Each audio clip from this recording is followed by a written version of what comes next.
2018 അതിശക്തമായ മലവെള്ളത്തെപ്പറ്റി നിങ്ങൾ ഓർക്കുന്നുണ്ടോ സുഹൃത്തുക്കളെ? കാരണം അന്ന് എത്രയോ ആളുകൾ കഷ്ടപ്പെട്ട് വീടുകളൊക്കെ വിട്ട് അവരുടെ വീടുകൾ പോയി. അതിനൊക്കെ എത്രയോ ആളുകൾക്ക് ഇപ്പോഴും പരിഹാരം കിട്ടിയിട്ടില്ല.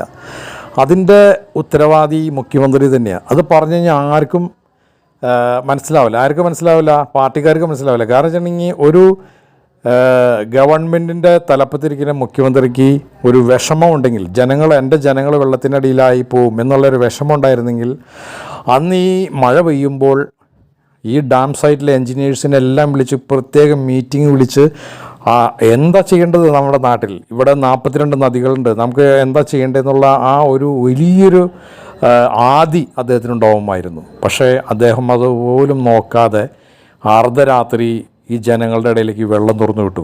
നിങ്ങളൊന്ന് ആലോചിച്ച് നോക്കൂ. ഒരു ഉത്തരവാദിത്തമുള്ള ഒരു മുഖ്യമന്ത്രി, ജനങ്ങളോട് സ്നേഹമുള്ള ഇദ്ദേഹത്തിന് ഈ സാമ്പത്തിക ശേഷിയുള്ള ആൾക്കാരെ കാണുമ്പോൾ മാത്രമേ ചിരിക്കാനും അറിയുള്ളൂ. ഒരു MLA പോലും അദ്ദേഹത്തിൻ്റെ വാതൊക്കെ ചെന്ന് കഴിഞ്ഞാൽ പേടിച്ചാണ് അകത്തേക്ക് കയറുന്നത്. കാരണം അടിമത്തത്വം പോലെയാണ് ആ പാർട്ടീനെ അദ്ദേഹം കൊണ്ടെടുക്കുന്നത്. അതുപോലെ ദൂർത്ത് പാരീസിൽ ചെന്നപ്പോൾ 7 ലക്ഷം രൂപയുടെ റൂം എടുത്തതെന്ന് സാബുവും ജേക്കബ് കഴിഞ്ഞ ദിവസം പറഞ്ഞല്ലോ അദ്ദേഹം. കാരണം ജനങ്ങളുടെ പൈസയാണ്, അത് ഇങ്ങനെ ദൂർത്തടിക്കരുത് എന്ന് അദ്ദേഹത്തിന് ചിന്തയുണ്ടോ? അദ്ദേഹത്തിനൊരു മനസ്സാക്ഷിയില്ല. അങ്ങനത്തെ ഒരു മുഖ്യമന്ത്രിയെ വീണ്ടും അധികാരത്തിൽ കയറ്റണം എന്ന് പറയുമ്പോൾ എന്ത് വിരോധാഭാസമാണത്? ജനങ്ങളോട് സ്നേഹം ഉമ്മൻചാണ്ടി സാർ ഇരിക്കുമ്പോൾ നിങ്ങൾ ആലോചിച്ച് നോക്കൂ. ഭക്ഷണം പോലും മണിക്കൂറുകളോളം കഴിക്കാതെ ആ നിപ്പിൽ ജനങ്ങളുടെ പ്രശ്നത്തിന് പരിഹാരം ഉണ്ടാക്കാൻ വേണ്ടി അഹോരാത്രം പരിശ്രമിച്ച് അദ്ദേഹത്തിൻ്റെ ആരോഗ്യം പോലും നോക്കാതെ ജീവിച്ചൊരു മനുഷ്യൻ. അദ്ദേഹം ഇതുപോലെ വല്ല സ്വത്തും സമ്പാദിച്ചിട്ടുണ്ടായിരുന്നു. അങ്ങനെയൊക്കെയല്ലേ നമ്മളൊരാളെ നോക്കുന്നത്, വിലയിരുത്തുന്നത് അങ്ങനെയാണ്. ഇപ്പോൾ പെൻഷൻ കൊടുക്കുന്നു എന്ന് അദ്ദേഹം ഇപ്പോൾ 3000 ആക്കി. കഴിഞ്ഞ പ്രാവശ്യം 2500 കൊണ്ട് കൊടുത്തിട്ടില്ല. അത് മാത്രമല്ല, ഈ പെൻഷൻ എന്ന് പറയുന്നത് മുഖ്യമന്ത്രിയുടെ വീട്ടിൽ നിന്ന് തരുന്നതല്ലല്ലോ, ജനങ്ങളുടെ തന്നെ.